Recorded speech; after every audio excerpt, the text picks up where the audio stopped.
Hola, ¿qué tal? Sean muy bienvenidos a Reporte Climático. Mi nombre es Iván Carrillo y este es el espacio del noticiero científico y cultural iberoamericano enfocado en periodismo de soluciones para un mundo en constante cambio. Cada semana invitamos a un especialista de la región para abordar las causas, consecuencias y oportunidades frente al mayor desafío de nuestros tiempos, el calentamiento global. Esta crisis conlleva una subida del nivel del mar, el derretimiento de los glaciares y eventos meteorológicos extremos cada vez más frecuentes. Pero también se traduce en una creciente desigualdad social, desplazamientos forzados y conflictos. Por esa razón, el cambio climático debe ser analizado desde una perspectiva de derechos humanos. Para saber en qué consiste dicho enfoque, hoy nos acompañará Alejandro Álvarez Iragorri, coordinador general de Clima 21, una organización que promueve derechos humanos ambientales en Venezuela. Vamos a conversar con él después de echar un vistazo a las noticias climáticas alrededor del planeta.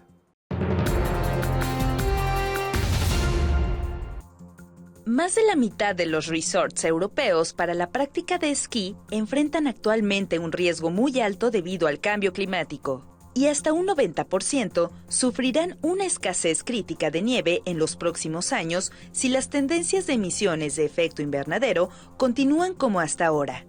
Incluso si los compromisos del Acuerdo de París para limitar el calentamiento global en 1.5 grados Celsius se cumplieran, un tercio de las estaciones de esquí permanecerían vulnerables. Así lo indica un nuevo estudio publicado en la revista científica Nature Climate Change, cuyos autores analizaron 2.234 sitios en 28 países europeos y modelaron el impacto de un mundo entre 2 y 4 grados Celsius más caliente respecto a la época preindustrial. La investigación también concluyó que usar nieve artificial para atenuar el problema solo lo agravaría a largo plazo por la gran demanda de agua y energía que implica. Aunque el esquí aporta solo 3% de los ingresos del turismo en Europa, es un componente clave para las economías locales.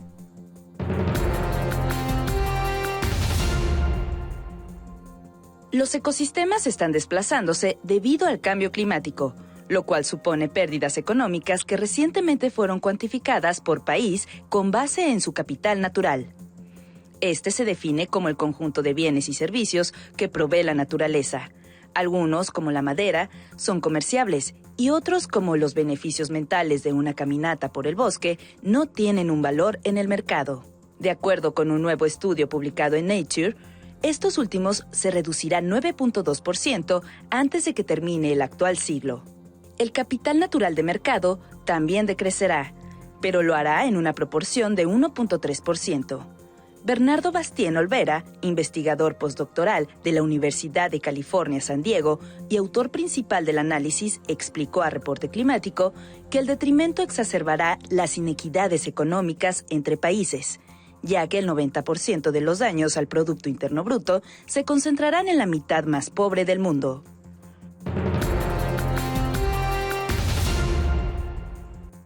El cambio climático está adelantando la floración de las rosas de Bulgaria, cuyos pétalos son la base del 85% del aceite esencial que se utiliza en la industria de perfumes, cremas y otros cosméticos. Según fuentes históricas, en el valle de Kazanlak, estas flores se cultivan desde que existía el antiguo reino de Tracia, hace unos 2.500 años. A la fecha, para obtener un solo gramo de aceite de rosas, se deben arrancar manualmente más de 1.000 pétalos y la calidad del extracto depende mucho de una delicada combinación de temperatura y humedad. Productores búlgaros dijeron a la agencia Reuters que este ciclo, con el invierno menos frío y la primavera más cálida, la recolección comenzó 3 semanas antes de lo normal. Por tal razón, expertos consideran que cada vez será más necesario que la agricultura recurra a tecnologías para mitigar los impactos de la alteración del clima. Mientras que con su conocimiento, los científicos tendrán que recomendar nuevas zonas donde los cultivos prosperen. La alteración del clima no es un problema nuevo. Ya en 1972, la Organización de las Naciones Unidas convocó a una conferencia mundial para delinear principios comunes de protección, preservación, recuperación y mejoría del ambiente. Entonces nació la Declaración de Estocolmo, el primer documento global que estableció una intrínseca relación entre derechos humanos y medio ambiente. Bajo la Declaración de Estocolmo, los derechos humanos no se pueden disfrutar sin garantizar primero la calidad ambiental. Al respecto, Alejandro Álvarez nos comenta lo siguiente. Lo primero que puede decir un gran activista de derechos de pueblos indígenas o de africanos de Nigeria dijo en alguna ocasión que los derechos ambientales eran los primeros derechos humanos. ¿Por qué eso? Porque si no tenemos disponibilidad de agua que esté en condiciones sanas, si no tenemos un aire sano que respirar, si no tenemos condiciones ambientales que nos den un riesgo a nuestras vidas, como inundaciones o cualquier otro tipo, nuestra vida y todo el resto de los derechos están en entredicho. Es decir, son unos derechos que son primordiales, son la base real de todo el resto de los derechos, tener una condición ambiental que nos dé la posibilidad de una vida digna, que es la base completa de todos los derechos humanos. Esto significa que lo que solemos llamar por separado derechos ambientales son, en esencia, derechos humanos. Están ya bien reconocidos por la Comisión, el Consejo de Derechos Humanos de Naciones Unidas como un elemento primordial dentro del tema de derechos humanos. Son derechos humanos. Y están cada vez más, digamos, fortalecidos por cada vez mayores posibilidades dentro del Consejo de Derechos Humanos y dentro de Naciones Unidas como elementos cada vez más importantes. La primera vez que habló sobre derechos humanos ambientales fue hace 70 años en la Cumbre de Estocolmo, donde apareció en su acuerdo final el hecho del derecho, decía que los hombres tienen derecho a vivir un ambiente limpio, sano y seguro. Poco a poco, tal premisa ha trascendido más allá de los acuerdos internacionales, permeando en las leyes de cada país. Ya en el año 2010, la Asamblea General de las Naciones Unidas reconoció el derecho al acceso al agua y al saneamiento como un derecho humano ambiental para todas las personas en todo el mundo. Y el año pasado reconoció el derecho a un ambiente sano y limpio como un derecho humano. A su vez, al menos 100 constituciones o legislaciones nacionales en todo el mundo reconocen los derechos humanos ambientales como parte de los derechos de sus ciudadanos. En el caso particular de Venezuela, desde el año 99, la constitución que se aprobó en ese momento tiene un capítulo sobre derechos humanos ambientales que es bastante completo. Sin embargo, aún hace falta que estas garantías dejen de ser solo una promesa en papel y se conviertan en acciones reales. Es una contradicción absoluta, es una de las contradicciones más grandes que tenemos en este momento. Una situación que es reconocido por una cantidad enorme de organizaciones y legislaciones, pero a la vez, como dices tú, ahorita estamos en una triple crisis ambiental de cambio climático, de extinción de la diversidad biológica y el tema de la contaminación general que está ocurriendo en todo el mundo, que a su vez esas distintas componentes no están separados entre sí, sino que se interactúan entre sí para potenciarse y para hacerse más potentes los unos a los otros. La pregunta que debemos hacernos ahora es ¿por qué existe esa paradoja? Porque hay detrás de eso los intereses tanto de las empresas como de gobierno, por extraer recursos naturales, por hacerlo de una manera sin consideración ninguna a los derechos de las personas, es cada vez más grande. Y que no estamos hablando de unos derechos que pudiéramos hablar de unos derechos simplemente sencillos en el sentido de que son favores que nos pueden hacer. No, son la ausencia de derechos humanos, el desconocimiento de los derechos humanos ambientales mata gente. Es algo que está pasando en todo el mundo, pero un caso emblemático reciente y bien documentado es el de las inundaciones del 10 de septiembre de 2023 en Libia. Parece superar las 10.000 personas. Hay un número muy, muy grande de personas desaparecidas que puede llevar eso a grande. ¿Cuál es la causa de eso? La causa de ello tiene que ver con ignorar completo los temas ambientales, entre ellos el tema del cambio climático. Al ignorar eso en condiciones, además, de gobierno en el cual simplemente no les interesa. En condiciones de pobreza muy grandes, la consecuencia es un daño muy grave. En todo el mundo podemos hacer una lista larga de grandes catástrofes que están ocurriendo en el cual sufren personas. Días después de lo ocurrido en Libia, el grupo científico World Weather Attribution estimó que el desastre fue 50 veces más probable debido al cambio climático. El año pasado ocurrió unas inundaciones que afectaron fuertemente a un poblado en el centro de la República y en ese sitio murieron cientos de personas, no sabemos cuántos porque el gobierno no los ha dicho exactamente cuántas personas. ¿Y quiénes fueron afectadas? Las personas más pobres, las personas que aún la pérdida de simplemente su vivienda o sus insumos es una catástrofe familiar porque no tienen capacidad para hacerlo. Es decir, no estamos hablando de una situación en la cual los gobiernos están haciendo favores. Son obligaciones que además firmaron en convenios internacionales que deben cumplir. Defender nuestro entorno y defender la naturaleza es defendernos nosotros. Es decir, todo daño a la naturaleza termina afectándonos y termina afectando simplemente a las personas más vulnerables. ¿Cómo hacerlo? Es decir, es un proceso en este momento que implica varios niveles y acciones en varios momentos.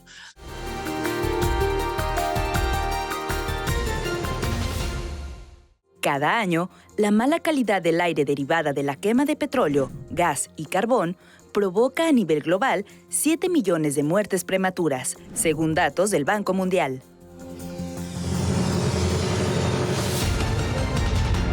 Defender nuestro entorno es defendernos a nosotros mismos, pues todo el daño a la naturaleza termina afectándonos, especialmente a las personas más vulnerables. Alejandro Álvarez nos cuenta cómo podemos encarar esta situación. Es decir, es un proceso en este momento que implica varios niveles y acciones en varios momentos. Necesitamos lo primero, y yo creo que para nosotros lo primero es la organización de la gente y su educación de tal manera que entendamos que tenemos derechos ambientales que debemos defender y que podemos luchar por generar cambio en los patrones económicos para evitar que los daños se sigan produciendo. Existe un sistema universal de derechos humanos cuyo sistema universal actúa también en defensa de los derechos humanos ambientales. En Latinoamérica, la Comisión Interamericana de Derechos Humanos ha tenido posiciones y ha hecho frente a situaciones ambientales de manera muy importante, todavía no de manera totalmente efectiva. Es decir, ¿qué quiero decir con efectivo? No ha generado los cambios necesarios que debería producir, pero son avances y en el tema de derechos humanos los avances son progresivos y van creciendo. Por ejemplo, la abolición de la esclavitud es una lucha que ha durado siglos y aunque todavía no es posible declarar el triunfo total, sí podemos celebrar éxitos importantes.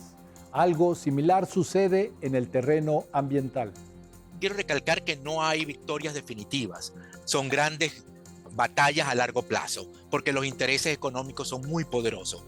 Pero recientemente ocurrió para todos los ambientalistas latinoamericanos un hecho que para nosotros es enormemente importante y nos llena de alegría, que es que el pueblo ecuatoriano decidió en plebiscito que no se siguiera explotando minero en el Yasuni, ni al sur del Chacó se siguiera explotando petróleo en el Chacó peruano. Eso es una victoria importantísima. También hay demandas en el caso de Nigeria contra la Shell que han sido ganadas, que son avances importantes y puedo seguir hablando donde ha habido mejoras y cambios importantes, donde los pueblos han logrado, después de un esfuerzo muy grande. ¿Cuál es el denominador común entre esas batallas ganadas? La respuesta está en la sociedad civil. Una cosa que tenemos que entender es que los enemigos, aquellas personas que están en ciertas empresas, no les importa para nada la destrucción del ambiente y de los pueblos. Es solamente, y el tema latinoamericano de nuevo, lograr en Latinoamérica que se aprobara el acuerdo de Escazú sobre acceso a la información, a la participación, a la justicia y la defensa de los defensores, a pesar de que todavía el camino que hay que recorrer es muy grande. Venezuela no lo ha ratificado, ni siquiera lo ha firmado, es muy importante, pero eso no fue de gobierno, eso fue de organizaciones de la sociedad civil que presionaron para que se lograra.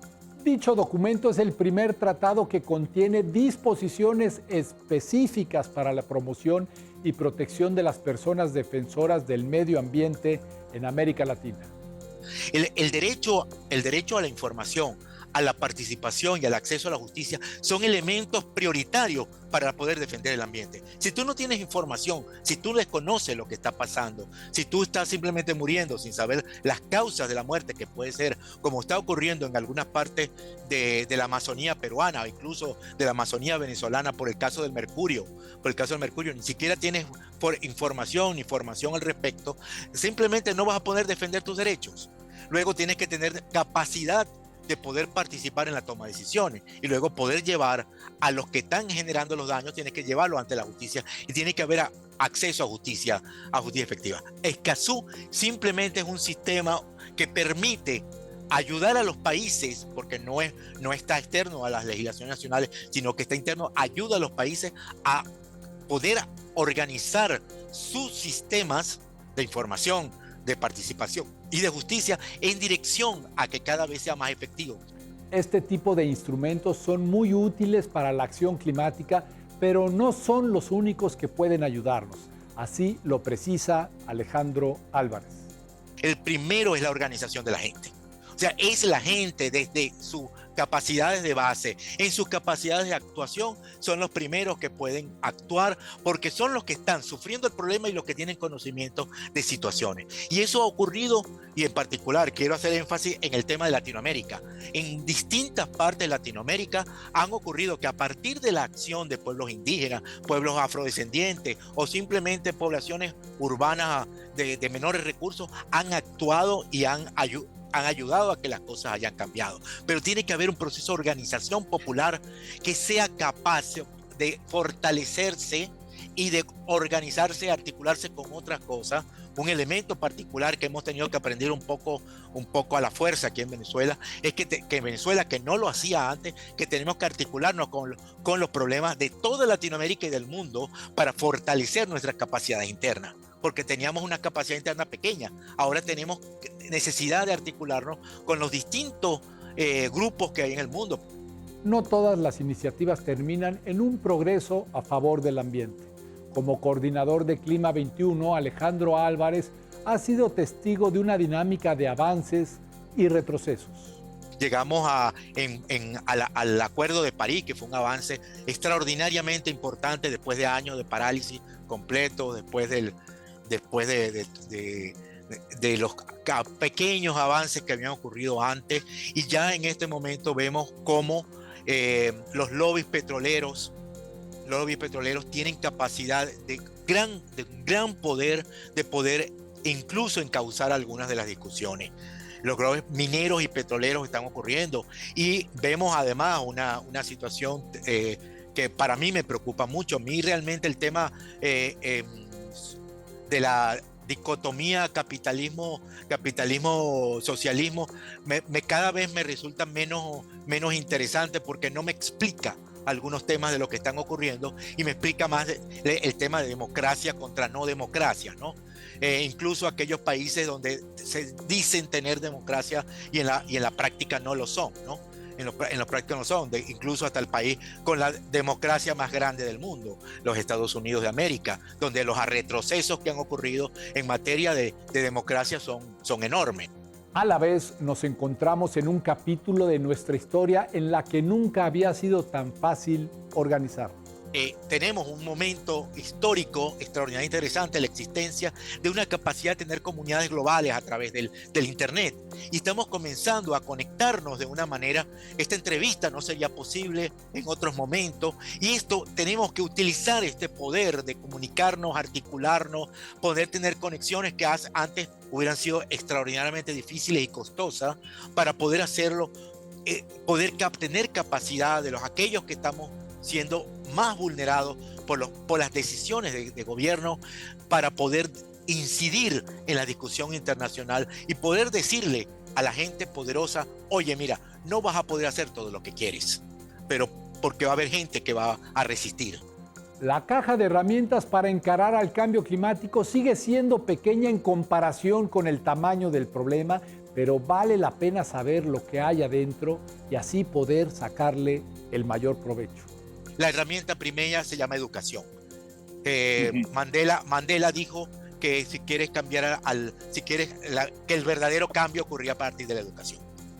Entonces tenemos que empezar a educar gente y tenemos que hacer un esfuerzo educativo a gran escala para enseñar a la gente no solamente qué es el cambio climático, sino cómo actuar, es decir, cómo protegerse.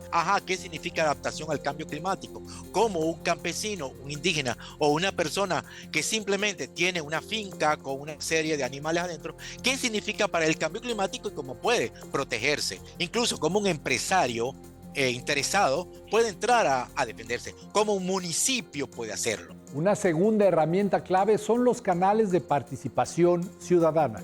No es todo el mundo opinando de todo, porque eso no tiene sentido y termina siendo una anarquía total, pero sí cada persona tiene el derecho a poder decidir cómo puede hacer las cosas y en qué momento puede hacerlo. Y cada uno tiene responsabilidades que son distintas, así como dice la Convención Marco del Cambio Climático, que hay responsabilidades que son diferenciadas. Es decir, la responsabilidad de un gobierno nacional, de un gobierno municipal o de una persona que vivimos en una comunidad son diferenciadas, pero todos tenemos que tener la capacidad dentro de nuestra escala de poder decirlo. O sea que Escazú tiene la respuesta, es la caja de herramientas. El tiempo para usarla ya está corriendo y en el camino debemos aprender a navegar entre el pesimismo y el optimismo. En particular indígenas, en comunidades campesinas con capacidad. Y los oigo hablar, sus núcleos de resistencia, hacen núcleos de resistencia extraordinarios y digo, wow, aquí está el futuro. Cuando oigo jóvenes, cuando oigo a gente, pero cuando oigo a gobiernos me entra un pesimismo muy profundo. Es decir, es mezclado, un sentimiento muy mezclado que implica, yo creo, mantener, y le digo, todos los que trabajamos en ambiente y trabajamos en educación, somos obligados al optimismo, porque nuestro trabajo es principalmente una apuesta a futuro, pero no pienso en este momento en cuál va a ser el gran milagro por parte de los estados, sino cuál va a ser los cambios que van a surgir de las propias comunidades, de las propias personas. Prácticamente en todos los países y en muchas ciudades existen organismos ambientalistas, organizaciones ambientalistas que acérquense a esa gente. Esa gente además tiene ya trabajo realizado, que vienen años haciéndolo y que busquen aquellas que se vean con trabajo serio y van a conseguir cosas muy importantes que esa gente está haciendo, además con un criterio que además es importantísimo, que es el criterio local, es decir, cuáles son los temas. Porque el cambio climático, como un todo, no lo podemos abarcar, es demasiado grande. Abarquemos lo que estamos a nuestra capacidad de acción, lo que está cerca, porque es la suma de esos pequeños trabajos lo que va a hacer el gran cambio. Muchas gracias por habernos acompañado en este reporte climático. Yo soy Iván Carrillo y los espero la próxima semana con más periodismo de soluciones para un mundo en constante cambio.